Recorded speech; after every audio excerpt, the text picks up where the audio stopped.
Hey everyone, Jared here, and today I'm here to review the new SpongeBob movie, SpongeBob Movie Search for SquarePants. Yeah, so I saw this movie in the cinema quite recently, and yeah, I'll just say first I'll give you my thoughts on SpongeBob in general, and also my thoughts on the previous movies. Now, you might know I'm a big fan of SpongeBob. I do have that there. I had these stickers put on my wall years ago. Yeah, big fan, been a long time fan of the show. The movies, the first movie is great. I love the first movie, and I see that movie as like the end of the original run, like some people do. Like the first three seasons and then the first movie. And then the second movie, I think, is quite enjoyable as well. And I actually think after that second movie, the show did have a bit of a resurgence in quality and it did get better. I think they did bring back some of the old writers for the show after that. Then the movies after that went straight to Netflix, I didn't like as much. Although I think Sponge on the Run did get like a limited theatrical release, but because it came out in COVID, it didn't get as big of a release as it was supposed to. So it largely, I mean, I watched it on Netflix. That's how I watched it. And then they had like the Plankton movie and the Sandy Cheeks movie, which were like spin-offs, and they were just on Netflix. So those like Netflix ones, I wasn't as big on. Although I mean, I did think the Plankton movie was kind of okay. I had generally heard that this new one was better than the Netflix ones, and I was interested to see it, and it was cool to get to see it on the big screen because I haven't seen a SpongeBob movie on the big screen since Sponge Out of Water, which was over 10 years ago. Now that I've seen it, I did think this was a lot better than the Netflix ones, and I was also like kind of surprised by how much I quite enjoyed it. Yeah, um, I don't think it's quite as great as the first movie. That first one will always be the best SpongeBob movie in my opinion. But I would say this one is probably on par with the second movie as being, a pretty enjoyable film. So I'll start off by talking about the plot. So we have SpongeBob waking up and finding that he's gotten taller by measuring himself on the wall, and he decides that he's a big guy now, and he decides he's big enough to go on this roller coaster, but he's too afraid to do it. He's going to do it with Patrick, but then he makes up a lie and says, "Oh, I promised to do it with Mr. Krabs," so they get Mr. Krabs to do it. And then later on, he finds like there's a basement at the Krusty Krab, and goes underneath, and basically him and Patrick become part of the crew of the Flying Dutchman. Yes, the ghost pirate from SpongeBob. Which this was the first time he's ever been in a SpongeBob movie. Which I will say I think that's cool because that makes it something brand new for a movie. Yeah, because one of my problems I had with Sponge on the Run, which I have heard from other people as well, is that it largely felt like kind of a rehash of the first movie. I mean, it had Poseidon in it, but it's basically kind of the same thing as King Neptune. But having the Flying Dutchman, a villain from the show who hasn't been in any of the movies before, that was really cool. Although I should point out that this movie did seem a bit reminiscent of the episode Shanghaied, because of it being about SpongeBob and Patrick becoming the Flying Dutchman's crew. But the thing is, like, the first movie did also take some elements from some episodes of the show, and it's like, having like a movie taking stuff like elements from certain episodes of the show, that's not as bad as a movie rehashing a previous movie that in the same franchise, you know what I mean? I should also mention that Mr. Krabs goes into the underworld to save SpongeBob and Patrick, and he brings Squidward along with him as well. And the way that they get into the underworld is by going through Davy Jones's locker, which is like a gym locker in like a high school, which that whole pun, I just think it's just in general a funny joke. It's a funny pun. But I also like it because it's a throwback to the show. They have done that joke in the show before. In fact, in one episode, they actually had Davy Jones from the Monkees show up and have it be his locker. that was funny. So yeah, I really liked the fact that I was in the movie.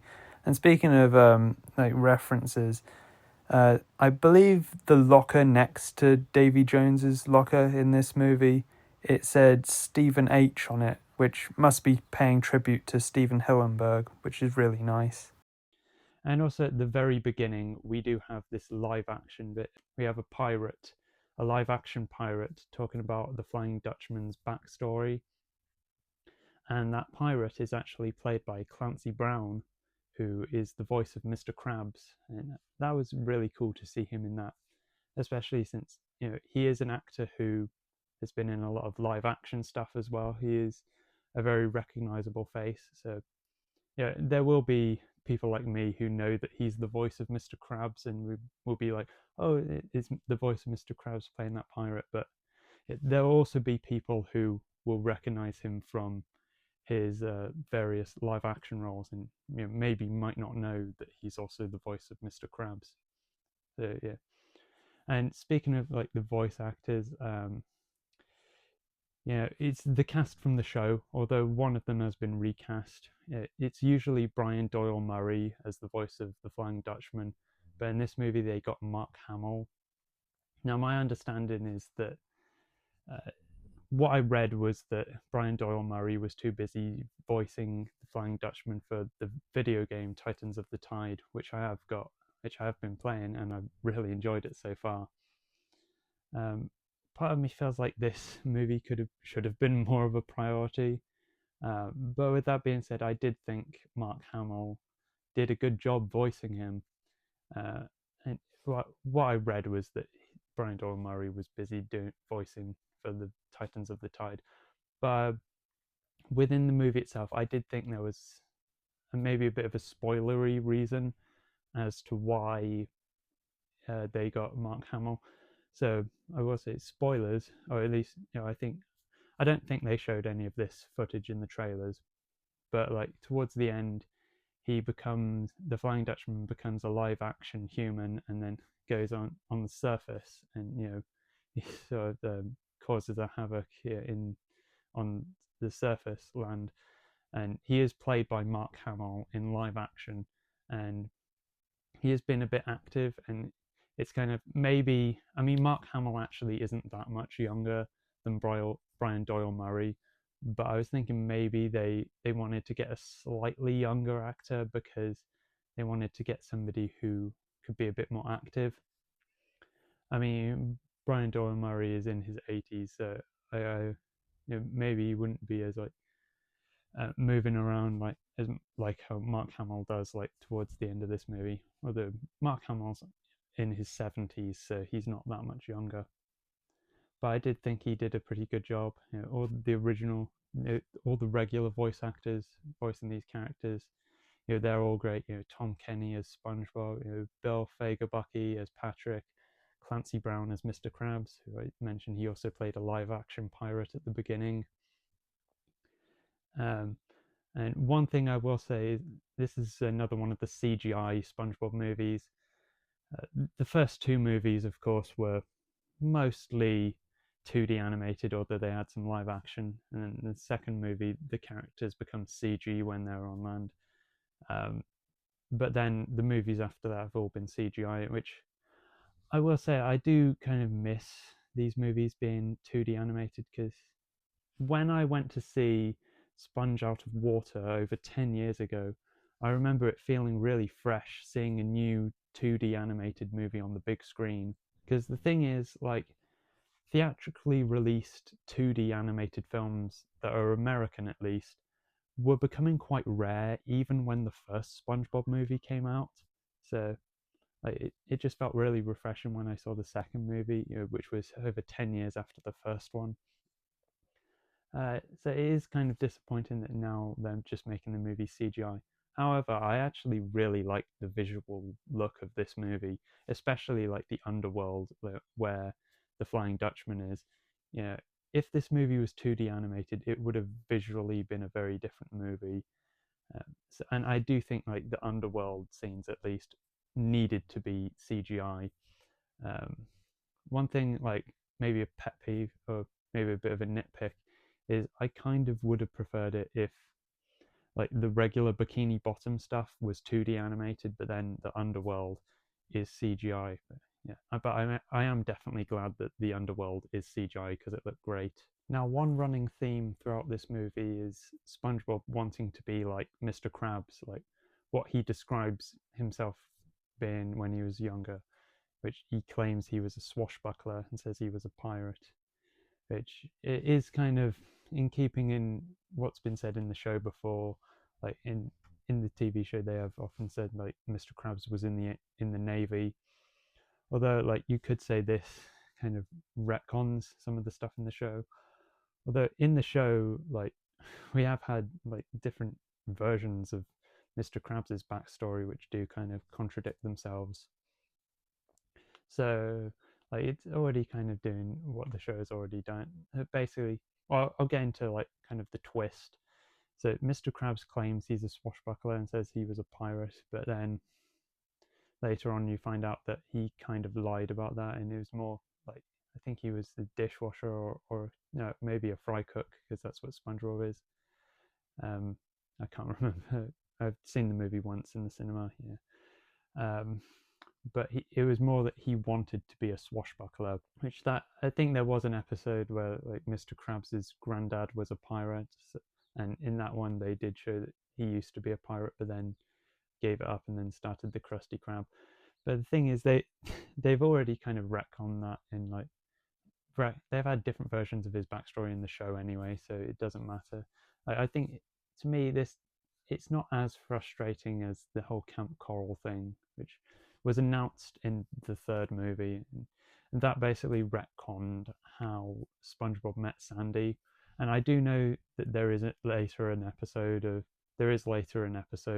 Camp Coral that explains that with time travel. But obviously, when Camp Coral was first announced and when Sponge on the Run first came out, we didn't have that explanation. I think the reason that the Camp Coral thing is more frustrating is that it retcons one of the very first episodes, like, and technically it's the third segment in the very first episode. Like it's showing SpongeBob meeting Sandy for the first time. Like to me, retconning how SpongeBob met Sandy is kind of like retconning how he got his job at the Krusty Krab, because that was the very first segment in that first episode. So yeah, that's why I think this retcon is less frustrating than the Camp Coral thing. And I did think it was a bit of I do think the reveal worked for this movie, and like throughout the movie you think like, what would Mr. Krabs do? But then at the end, like Mr. Krabs is saying to SpongeBob, just think, what would you do? Yeah. That whole character arc I thought worked pretty well. I guess another sort of continuity error is that they kind of act as if SpongeBob and Patrick have never met the Flying Dutchman before. But that didn't really bother me either, because they've already kind of done that in the show. Like in the Legend of Bikini Bottom episode, the Flying Dutchman says like, friends, he's got friends, and he should know that he has friends, he's met them before. It kind of felt reminiscent of something like Looney Tunes. Like I think sometimes in Looney Tunes, like they kind of act as if the characters have never met before when they obviously have. And I just think if SpongeBob and Patrick were like, hey, it's the Flying Dutchman who we've met before, like, I just don't really think that would be necessary. And also, the Flying Dutchman isn't as much of a main character as Sandy is. So I think SpongeBob meeting the Flying Dutchman for the first time wasn't as much of a pivotal moment as him meeting Sandy for the first time. I mean, the first time SpongeBob and the Flying Dutchman were ever seen on screen together was towards the end of the episode Scaredy Pants. And that was just towards the end of the episode. Yeah. Whereas with Sandy, they had a whole episode that was dedicated to her meeting SpongeBob for the first time. So yeah, that's why I think it's not as bad as the retcon they did with Sandy. We do have the Flying Dutchman sort of manipulating SpongeBob and getting him to turn his back on Patrick. sort of because SpongeBob wants to be this big tough guy, and he's hanging out with Patrick. I mean, that they're going to become friends again at the end, but I actually thought this was done quite well, and it did. Part of me, it was kind of heartbreaking because I've loved these characters for so many years, and seeing them be torn apart like that, they did kind of do that in Sponge on the Run, but I did think it was done better here because in Sponge on the Run, it did seem like SpongeBob was acting a bit out of character, being a bit of an asshole to Patrick. Whereas with this movie, it made a lot more sense with the Flying Dutchman basically saying, if you want to be this big guy, you can't be hanging around with this doofus.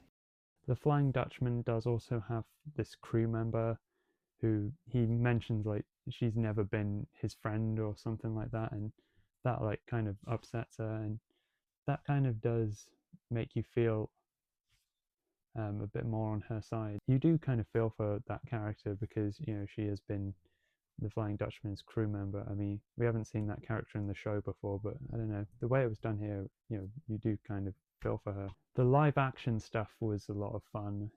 It seemed like kind of intentionally low budget. I don't know how much of a budget this movie had, but it's often like it's a lot like the Patchy the Pirate segments in the show. Like it was obviously meant to be kind of low budgety, with how Potty the parrot and you can see his strings. The joke was that it was always kind of intentionally cheesy and low budget, and yet the whole live action scene was a lot of fun and was a good surprise for me because I didn't really know how much live action there would be in it.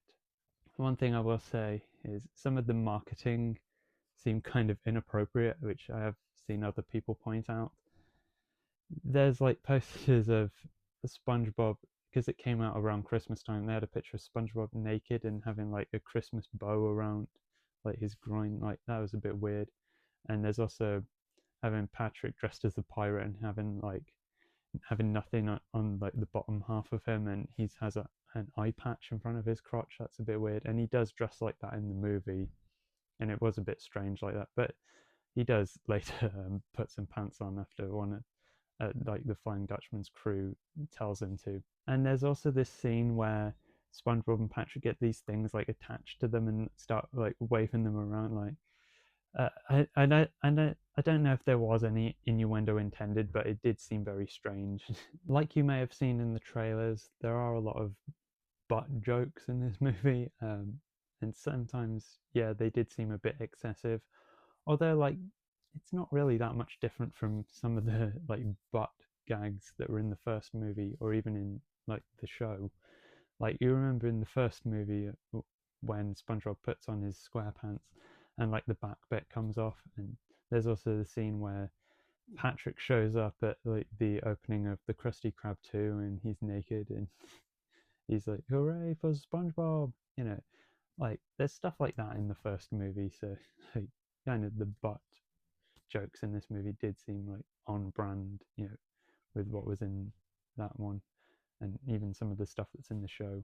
Apparently, another thing that people are complaining about being inappropriate is the fact that this rapper named Ice Spice, who I hadn't heard of before, she did a song for it called Big Guy, and it's getting a lot of outrage because apparently she's very inappropriate, and she does have a voice cameo in the movie as well. I mean, not only do I think this is really a non-issue, but I also think it's kind of hypocritical. I mean, considering that, I'm guessing that a lot of these people complaining about it probably like the first movie, because the first movie famously has Ocean Man by Ween over the credits. Now, I've not listened to a whole lot of other Ween music, but I have heard that apparently a lot of their other stuff isn't exactly kid-friendly, so yeah. I mean, people who are known for making non-kid-friendly stuff, they can be involved with something made for kids if they're able to tone down. They're not able to put their usual stuff in it. One thing I will praise the trailers for is that from what I've seen of the trailers, they didn't really give away the fact that there is live action stuff towards the end, because With the second movie, Sponge on the Run, that quite famously had rather misleading trailers where they made it look like a large portion of the movie was going to be live action on the surface world, you know. But actually, it's not really that much. It's just like towards the end of the movie. But in this one, they really didn't show a lot of the live action stuff in the trailers, from what I've seen. In fact, to be honest, I didn't. I mean, usually in the SpongeBob movies, they do have a time when eventually they'll go on land.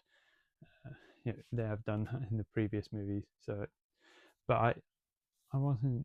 I didn't know if they were going to go on land going in. So that was a nice surprise, and I'm glad they didn't have misleading trailers like Sponge Out of Water did. So overall, I would definitely recommend this film if you're a SpongeBob fan like me. And in fact, I would recommend it if you're like me and you haven't been as much of a fan of the last few movies that they've done, like the Netflix ones. I do think it is quite a bit better than those. And I would say it's the best SpongeBob movie since Sponge Out of Water, in all honesty. So yeah, that's my thoughts on the movie. What do you think if you saw it? It would be nice to hear in the comments below. And yeah, thanks for listening to my thoughts on this movie, guys. Yeah, take care, everyone. Bye.